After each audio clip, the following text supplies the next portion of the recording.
And here we are, the granddaddy of all quantum weirdness, the infamous double-slit experiment. To understand this experiment, we first need to see how particles, or little balls of matter, act. If we randomly shoot a small object, say a marble, at the screen, we see a pattern on the back wall where they went through the slit and hit. Now, if we add a second slit, we would expect to see a second band duplicated to the right. Now, let's look at waves. The waves hit the slit and radiate out, striking the back wall with the most intensity directly in line with the slit. The line of brightness on the back screen shows that intensity. This is similar to the line the marbles make. But when we add the second slit, something different happens. If the top of one wave meets the bottom of another wave, they cancel each other out. So now there is an interference pattern on the back wall. Places where the two tops meet are the highest intensity, the bright lines, and where they cancel, there is nothing. So, when we throw things, that is, matter, through two slits, we get this, two bands of hits.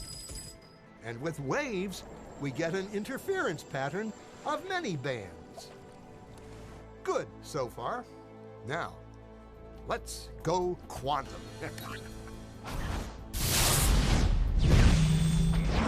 An electron is a tiny, tiny bit of matter, like a tiny marble. Let's fire a stream through one slit. It behaves just like the marble, a single band. So, if we shoot these tiny bits through two slits, we should get, like the marbles, two bands. What? An interference pattern.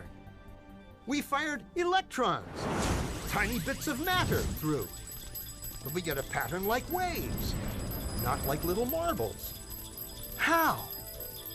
How could pieces of matter create an interference pattern like a wave? It doesn't make sense. But physicists are clever. They thought, maybe those little balls are bouncing off each other and creating that pattern. So, they decide to shoot electrons through one at a time.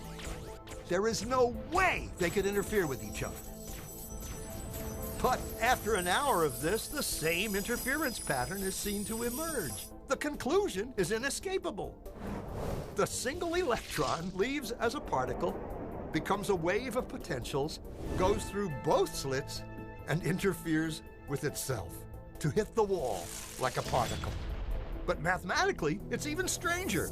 It goes through both slits, and it goes through neither. And it goes through just one, and it goes through just the other. All of these possibilities are in superposition with each other. Physicists were completely baffled by this. So they decided to peek and see which slit it actually goes through. They put a measuring device by one slit to see which one it went through and let it fly.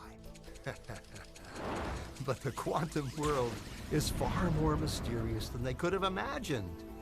When they observed, the electron went back to behaving like a little marble. It produced a pattern of two bands, not an interference pattern of many. The very act of measuring or observing which slit it went through meant it only went through one, not both. The electron decided to act differently, as though it was aware it was being watched. So the electron is very peculiar. The electron is very peculiar in the sense that when you are not looking, electron can be here, can be there, or can be over there in the corner of this room. It can be all over this room, so to speak. But whenever we look, this is the strange thing about these electrons. Whenever we look, we always find them to be in one particular Geiger counter, although we may have a room full of Geiger counters. We never hear the Geiger counter sticking all over the room. This is the fundamentally important stuff about the electrons. It was here that physicists stepped forever into the strange, never-world of quantum events. What is matter? Marbles or waves? And waves of what? And what does an observer have to do with any of this? The observer collapsed the wave function simply by observing.